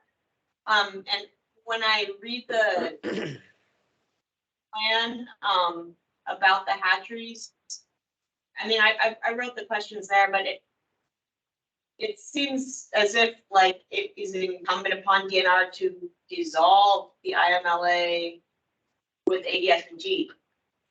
Like you've said that IMLA is not valid, but it seems to still be documented. It's an invalid document that is like the basis for existing facilities and operations, et cetera, that are ongoing. What's the thought? What is DNR's thoughts about that? Like, if you have if the IMLA is invalid, then why does it still exist? I think the plan acknowledges that DNR lacked the authority to enter into an agreement of that type. And so it's something that is being worked through. Absent a legislative solution, the plan acknowledges that, operations there need to cease in some way. And so that's, a path to figuring that out is not an easy one. What is characterization of legal vulnerability DNR right now? Aren't you vulnerable to a big, like you're using public resources, and you've decided that the use of your public resources and the way you've been using them is not legal. Are you guys are you guys worried about a lawsuit? Are you planning for a lawsuit? I'm not trying to threaten a lawsuit. Just wondering. There's a lot of discussion about the legality of this, and I'm just wondering Penelope, I think Monica's done a pretty good job of summarizing this, and the plan just brings this to the attention, the disposal issues with the hatchery, and it's up to the state to take action on this, or find a way, or we can't continue to authorize the action. We know there are issues with this and the disposal, and it's something that has come up through case law. We're aware of it now, and it's not just like turning the light switch off. It's going to take a while to come up with a plan that the parties can buy into and implement. So we don't have the answers, anything more than what I just offered. We don't have a date in the plan that says it will be, the hatchery will end by this date. If there's legislative action to adjust the boundaries, would be a step forward in addressing a path forward to addressing the issue with the hatcheries. So, but the plan identifies that it's an issue and puts it on the table. And I mean, and to your question, Penelope, specifically in terms of legal risk, I think the plan puts it out there. I mean, I think it acknowledges a lot of the things that are problematic legally with what's going on with the hatchery within the park. And, you know, that's all it can do.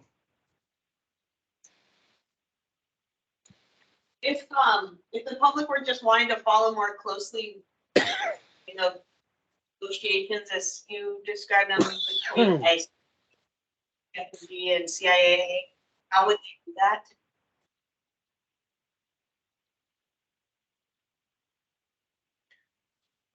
I believe the minutes from the Cook Inlet Aquaculture meetings are published. You could try following that. I think those meetings are also open to the public, if I recall. What And else Kirsten, you got, Penelope? What's that, Robert? What else you got? Okay, We're not going to solve this hatchery issue tonight by any means. still does help me, so I appreciate that. I guess that, yeah, Jack, I can, and Monica, I can maybe call you with some of the more details, but, so commercial helicopters, it's, listed, I believe is conditionally compatible. So there's a designated landing area in Gruig.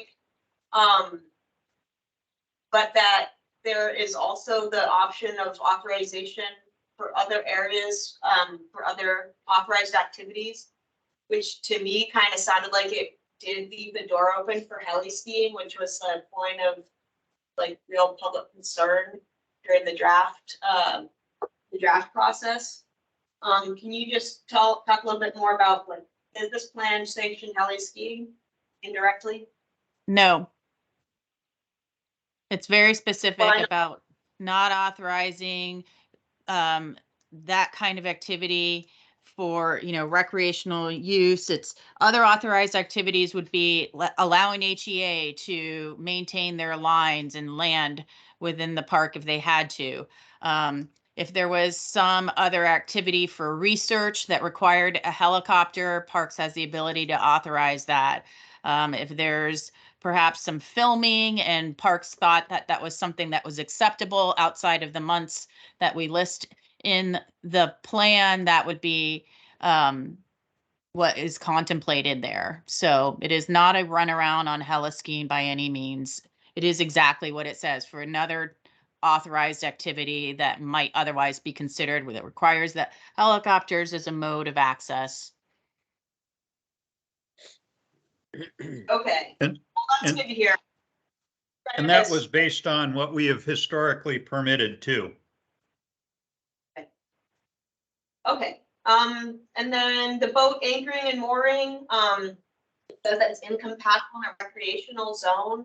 And I looked at the map of the park showing the zones. I didn't see any water areas that were zoned recreational, so I was just a little confused. Like, are you talking about waters adjacent to recreational zones that you cannot anchor and moor in, or? All the marine waters are zone natural. That's. Okay, so you can anchor and moor any of the waters of the park. Is that correct? Yes. Per the state park regulation. Okay. And then off-road vehicles, particularly like snow machines, where I got my question. So two different places where I'm seeing snow machines mentioned. One of them is just in like the general designations of what's allowable in the different zones. So it says that they're allowable in the natural zone. They may be allowed in the natural zone within specifically designated areas, depending on resource sensitivities and potential conflicts with other park uses. We've got a lot of our park now zoned as natural. But then when you go down to your guys' matrix, it says that they're only allowed within the, on existing roads and parking areas. So it looks like you're saying, yeah, you know, natural zones, typically you would allow a snow machine, but here in Kachemak Bay State Park, we're only going to allow them on existing roads. Am I reading that right? So I think the confusion, Penelope, is that that permitting matrix is trying to do two things, right? It acknowledges existing park regulations, which allow snow machines and vehicles on existing roadways and or on maintained roadways and parking areas, and maintained for highway vehicles, registered highway vehicles. But then there's the permitting aspect of it, where parks always has the ability to permit one of these activities for a specific reason. And so that's where we start judging where we might want to permit the activity. And so you just have to rectify that. And parks has to do a judgment call on whether they're going to permit snow machines in a zone based on the guidance in the plan. But they're already allowed in on roadways, and vehicles are allowed on existing roadways and parking areas per the existing regulation. Right. And Yeah. So then, and if I could just add to Monica's, another area that comes up is the Shafford Heights, where we have permitted an easement to access the subdivision, and this will help us to permit this. Right now, we are permitting snow machines to access the subdivision, but we need to change the regulations to allow that. And first step here was with the management plan. So.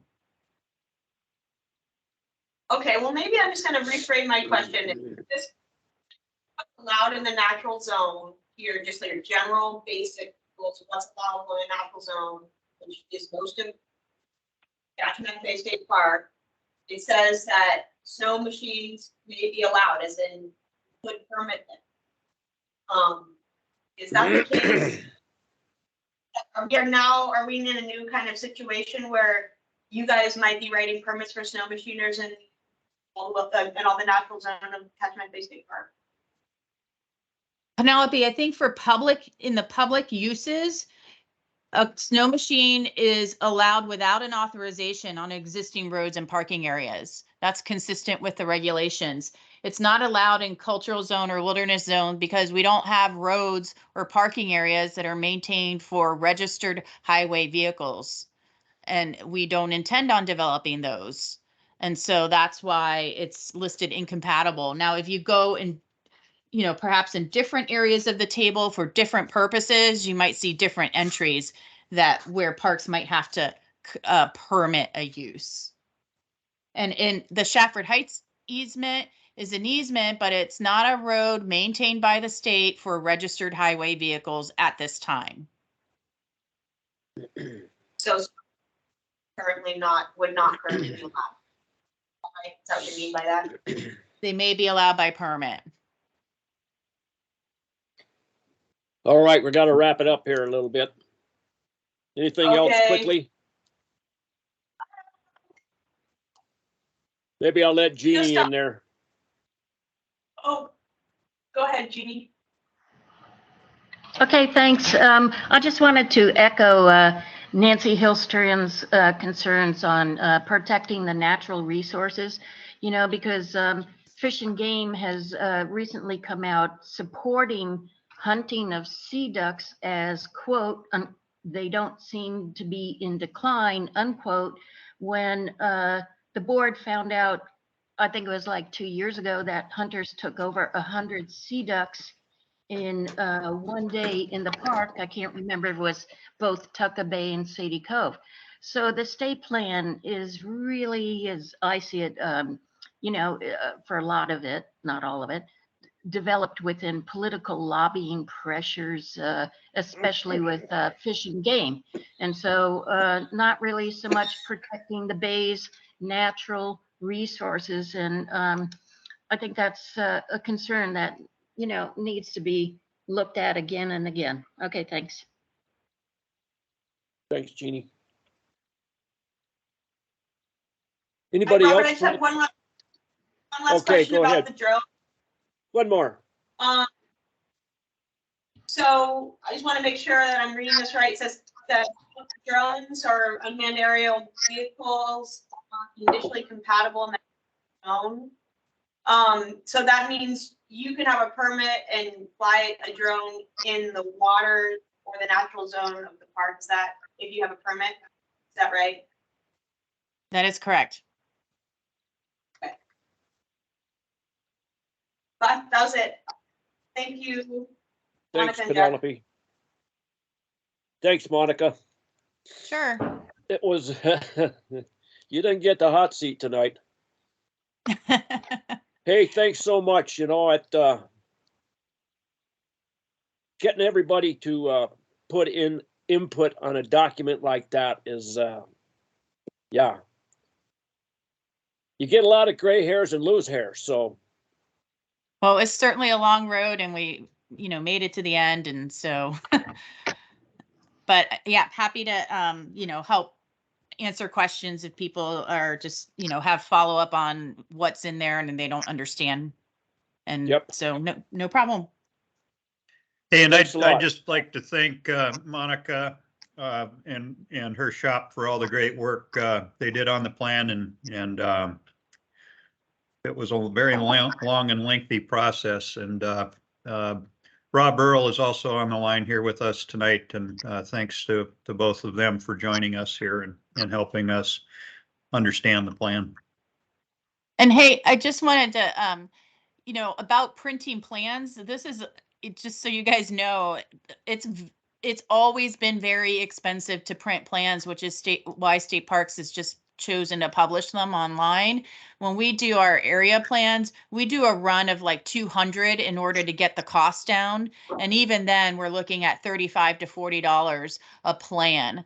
So, it doesn't surprise me, Jack, that you were quoted that high. It's outrageous right now. And it has been for quite some time. So it's always expensive printing plans, but a higher volume sometimes lowers the cost. Yeah, thanks, Monica. It was a sticker shock when I heard that. I bet. I was kind of, especially with color maps, they're usually $1 a quarter a piece. A page. So the black and white, like regular pages are no problem, but the color maps are what kind of really bring the price up. A lot of these print shops went out of business. Now it's all done online and such, you know, it's a different breed of animal when it comes to printing. Yeah. And you know what I did? Work. I hit print on my copier or on my printer at home and put it in a binder. So yeah, because I like having a hard copy myself. So I get it. Yeah. Well, thanks a lot, Monica, and we'll be in touch. Sounds good. All right, let's move on then. Next is item 9. Comments of the public. Is there anybody from the public that has anything to say? Oh, I just said it. Can I interrupt?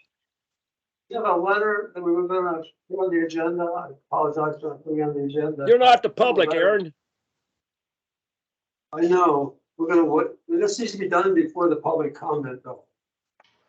It should have been on the agenda for old business. Which letter are you talking about? The ILMA to the mayor. So this is true. I failed to put that on that agenda. I don't know what I'm thinking about, but things aren't exactly running on all cylinders here. So did you see that letter? I think I sent it to everybody. Yes, of course I saw. Can we make a motion to bring it up? If someone would like to make that motion and entrust me to mail that to the mayor and the borough lands manager, I will do it. I'll make a motion. I would like to make a as motion. it is. So Louis made the motion. Is there a second? I second it. Any objections? All right, that will go to the mayor tomorrow. And we more or less Thank you, agreed on Aaron. that at the last meeting too, so thanks, Aaron. That might have got Yeah, away thank from me you, Aaron. tonight. Thanks, Robert.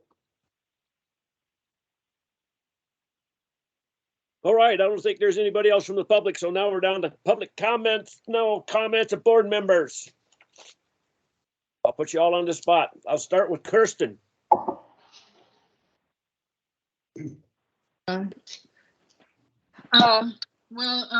Hi, everybody again. So I think many of you know that my husband Carl and I, we're moving from quite a remote area north and west of Anchorage, where we've lived for 40 years, a roadless fly-in community here to Homer. And so now I'm a resident on Diamond Ridge Road, and I really appreciate the community so much here, and how vibrant and how concerned everyone is in terms of preserving and protecting our park, and caring for our trails, and hoping to preserve our natural assets into the future. I listened on the radio today to the happy birthday messages of Daisy Lee Bittner, I think, Bitter. And Janet, I heard you talking about her, memories, and there's a terrible echo there. So anyway, I just Jeannie, I want to say, think maybe that's your phone. Something.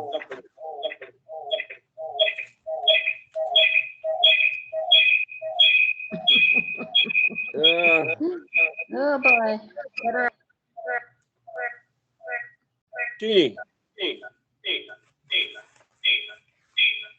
Isn't that interesting? I should be able to do something with that. okay, well, wait, I think it stopped now. So Yep. yeah, whoever that was pretty wild. We should save that for our new musical record next. But I wanted to say, to Nancy too, and others, that we have to participate in the political process, and maybe arrange maybe if the board members wanted to take a trip to Juneau and talk with legislators and other people, or attend fish and board of fish and board of game meetings. But it's a process, a legislative process, and I know you all know that. But anyway, I'm just glad to be here, and I'm really thankful for you guys. Thank you.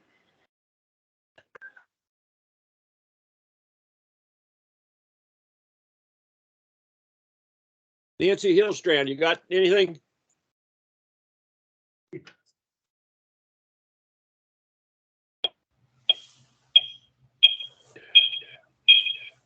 Curtis Jackson, you got anything? Closing comments?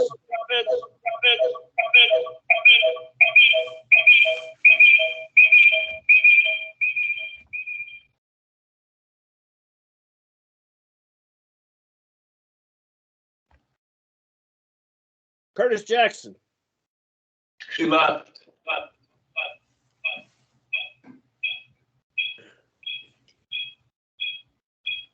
I don't see the culprit.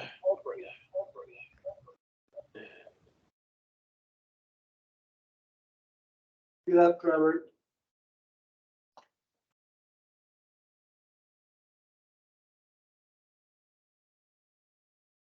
All right. Aaron Peterson.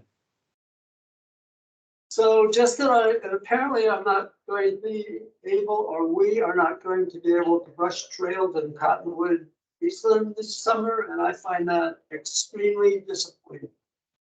Thanks. Thanks, Aaron. Jeffrey Lee still there? Damn it.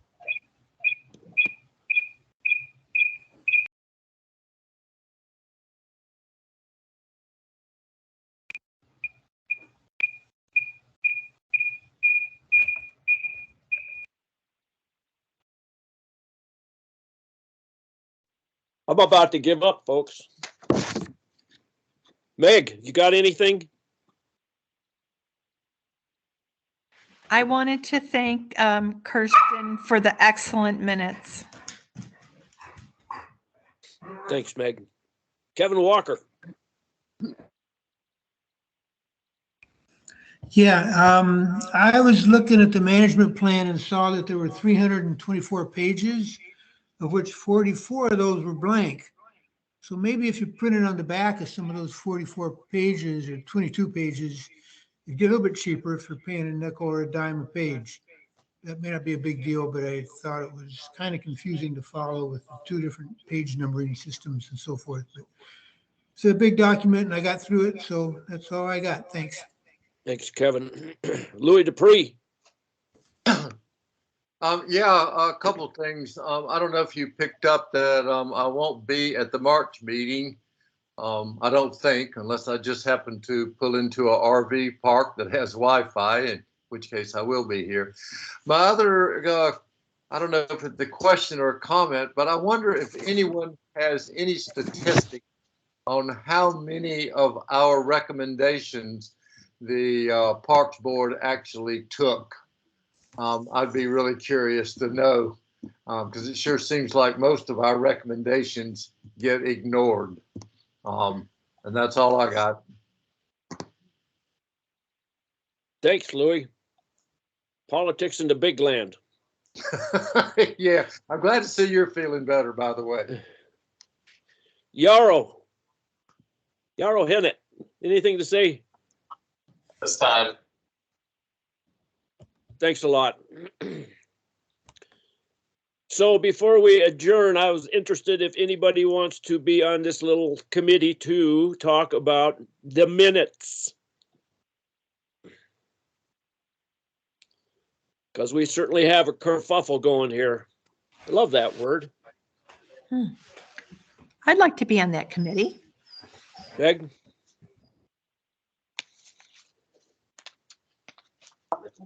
Yeah, and Kirsten too. I will be too. Okay, Kirsten. Oh, Robert, this is Janet, and I know, Janet Fine, I know you're going to have a meeting that was suggested to discuss things. Much as I dislike microphones, it may come down to that where you have numerous microphones on these tables and then literally pass it from hand to hand, or each person speaks there. And in some meetings in the distant past, we would have a microphone and you'd have to get up and walk to the microphone and speak. That's not really logistically easy, but a microphone might be the only fair way to actually represent and repeat what is said at these meetings. We lost so much at the last meeting. So that would be a recommendation I have. I would agree with you. Taking minutes at these meetings is very interesting. That's about all I have. So it's dinner time, folks. So our next meeting will be March. What's the date? There it is. March 8th. Thanks all for coming, and somebody like to make a motion to adjourn. I make a motion we adjourn at 7:36. 7:36. We're adjourned. Thank you, Aaron. Thanks, everyone. You be safe out there. Aye. Hey, Louis, are you still on? Louis gone. Okay. They seconded the motion to adjourn. You good? Sure. It's helpful for the note. Carter, thank you. Hey, no problem. Sometimes it's fun when the rules get broken a little bit. Oh, well, they definitely got broken a lot. Yeah. Yeah, a little bit, my God. So were you using that portable mic today? Yeah. That speaker mic? Yeah, it worked out way better than the last time. Yeah. This time the issue was that multiple meetings were created and nobody knew which meeting to go to. Yeah. So, yeah, I'm just here to host. I hear you. We'll But yeah, talk good about seeing it. Say again? See ya. Okay, bye-bye. Yeah. Thanks. Yeah.